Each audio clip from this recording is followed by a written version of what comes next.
Depois de um ano de programa, a gente retorna a Florianópolis e hoje a gente está aqui em Jurerê Internacional. E a primeira matéria a gente gravou na Praia do Forte. Vamos conhecer um pouquinho mais da Fortaleza do Forte?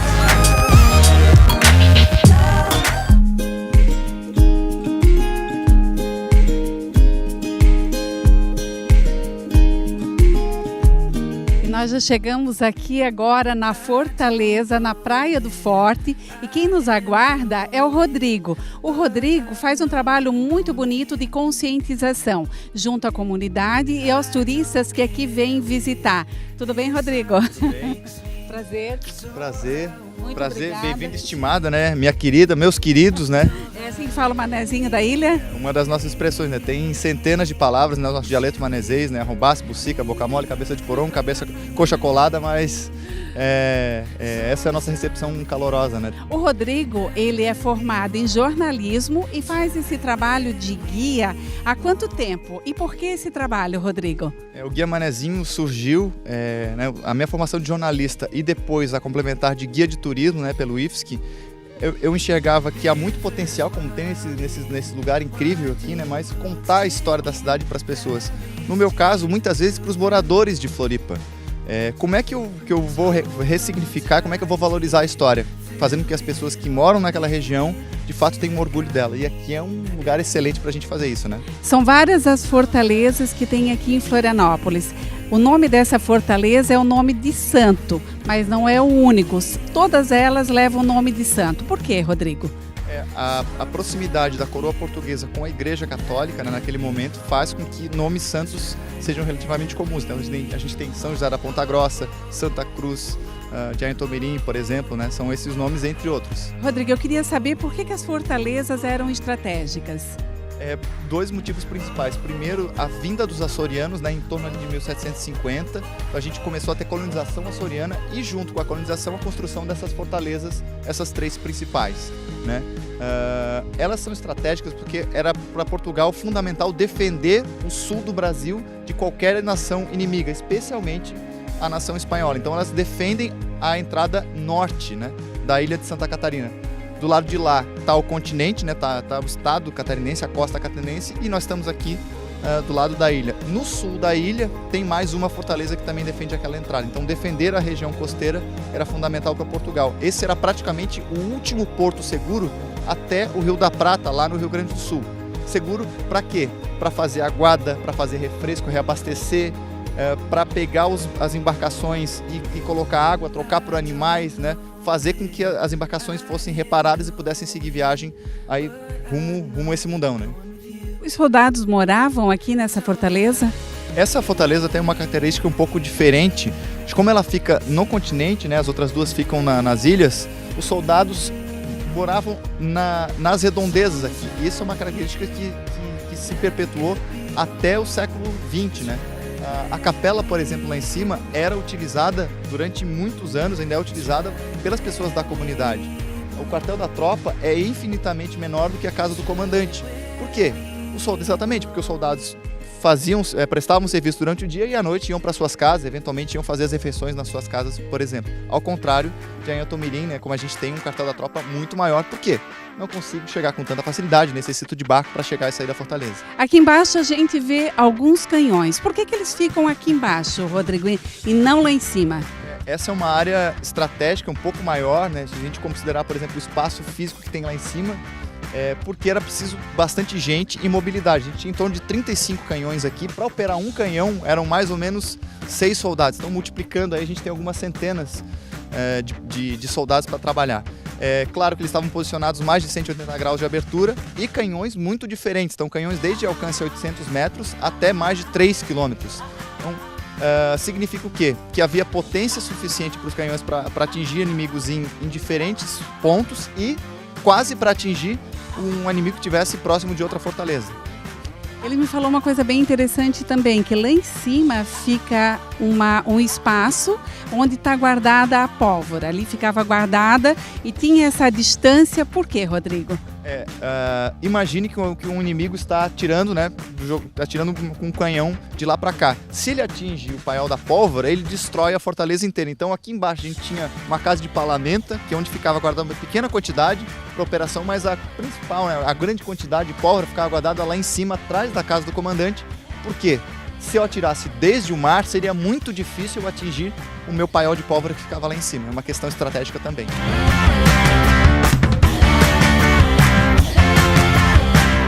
Essa fortaleza, ela chegou a ser invadida? Em 1777, os espanhóis, a força da fortaleza foi posta à prova, mas a invasão espanhola aconteceu porque eles vieram num volume muito grande de gente.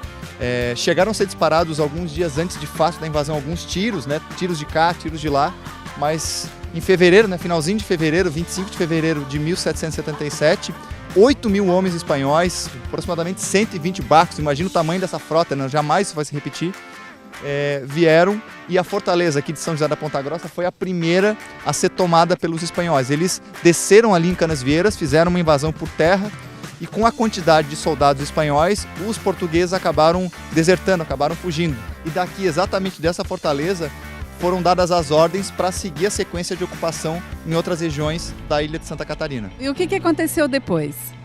Por 10 meses, né, nós fomos território de fato espanhol. A Espanha tomou essa região toda da ilha. Isso ficou evidente quando depois os portugueses tiveram que devolver uma cidade lá do Uruguai chamada Colônia do Sacramento, que estava ocupada.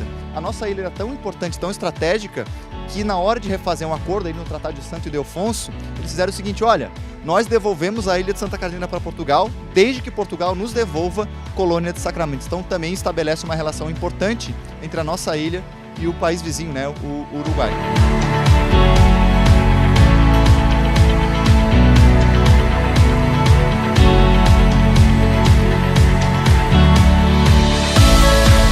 Aqui a gente vê bem a diferença da restauração. Explica para mim um pouquinho o que é restauração e o que é o original aqui, Rodrigo. Essas fortalezas ficaram quase 200 anos, né, abandonadas, até que na década de 70 a UFSC começou de fato a fazer o restauro. E aqui a gente percebe, né, feito até de maneira para ficar evidente, onde tem o tijolinho aqui é parte de restauro. Então janela é restauro, tijolo é restauro. E essa parte aqui, aí ela é toda original. A gente tem até uso de óleo de liga de baleia, uso de conchas, né, que eram feitas as caieiras aqui, na verdade, eram produção de cal. Então, as rochas originais, né, da região, usadas para construir essas fortalezas, tanto é que resistiram mais de 200 anos, né. E quando que a UFSC começou a cuidar aqui da fortaleza, a manter a fortaleza como ela está hoje? Nos anos 70 começou um processo bem importante de restauro das fortalezas, não só dessas, né, das 3 fortalezas. Então, isso que a gente está vendo agora, né, telhado, janela, grama bem cortada, recuperação dos canhões, tudo isso começou a partir dos anos 70, mas se intensificou especialmente nos anos 90, com a universidade abrindo para visitação, já tendo feito todo o levantamento arqueológico, né? Então, a partir daí a gente começou a ter um uso que antigamente era militar, exclusivamente, agora um uso de conscientização histórico e turístico também.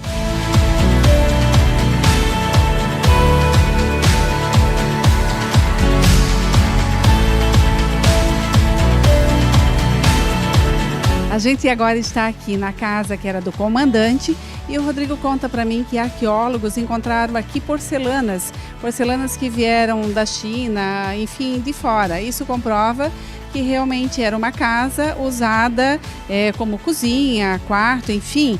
Ele morava literalmente aqui nesse espaço, Rodrigo. Quando a gente faz essa pesquisa arqueológica, a gente consegue imaginar a vida no local, né? Então, também é um local de cozinha, de festas, como tu citasse, porcelana chinesa, louças de barro indígena também foram encontradas aqui. Isso mostra o quê?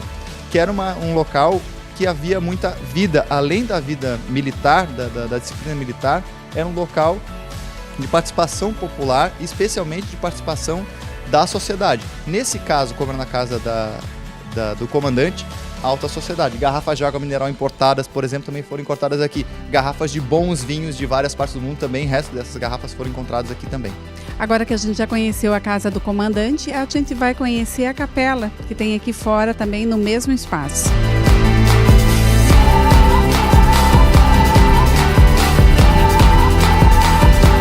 capelinha, ela é uma graça. Ela foi totalmente restaurada. Em que ano? E você comentou comigo também que os moradores aqui da região usam a capelinha ainda, fazem a missa aqui, realizam batizados, é isso? Isso, exatamente. Esse é o principal motivo de a capela ter sido o primeiro local a ser restaurado pela universidade a partir dos anos 70, né, 1970, né, daquela década. O que eles entenderam?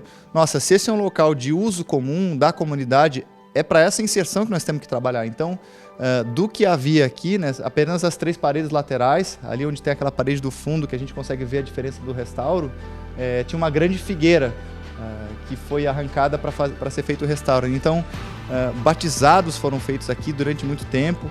A comunidade, inclusive, usava como uma espécie de gruta, né, durante o período que a fortaleza ficou fechada. Então, esse uso perpetuou-se, foi praticamente o único local que não deixou de ser usado em mais de 2 séculos aqui na Fortaleza de São José da Ponta Grossa.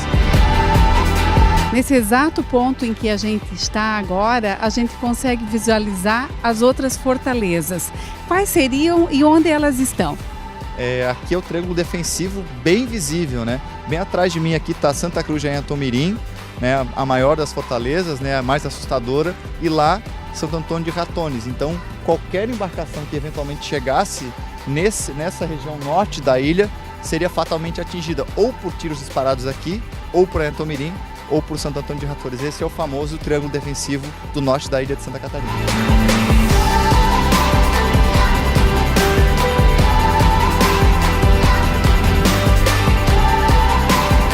Agora a gente já está encerrando o nosso passeio e eu queria muito que o Rodrigo deixasse um recado para vocês que normalmente vêm aqui, que visitam essas fortalezas para conhecer um pouquinho mais da história, porque realmente é bonito fazer uma fotografia, é bonito o visual daqui de cima, mas o mais importante é conhecer a história, porque tem muita história para contar nessas fortalezas. Deixa um recadinho para as pessoas que gostariam de vir conhecer aqui esse forte tão lindo.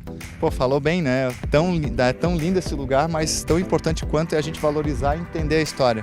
O papel do guia de turismo é fazer com que as pessoas se encantem pelo lugar, que elas olhem e imaginem tudo o que aconteceu naquele lugar. Então fica o convite para vocês, pessoal, venham, fotografem, valorizem as fortalezas, valorizem a nossa história e, se for o caso, contratem um guia, busquem informação, porque a experiência de vocês de viagem vai ser ainda mais incrível, vai ser ainda mais realizadora. Rodrigo, muito obrigada pelo passeio. A gente vai voltar mais vezes e quero que você nos acompanhe para conhecer as outras fortalezas e um pouquinho mais da história tão linda que tem aqui em Florianópolis. E venham vocês também, vale muito a pena.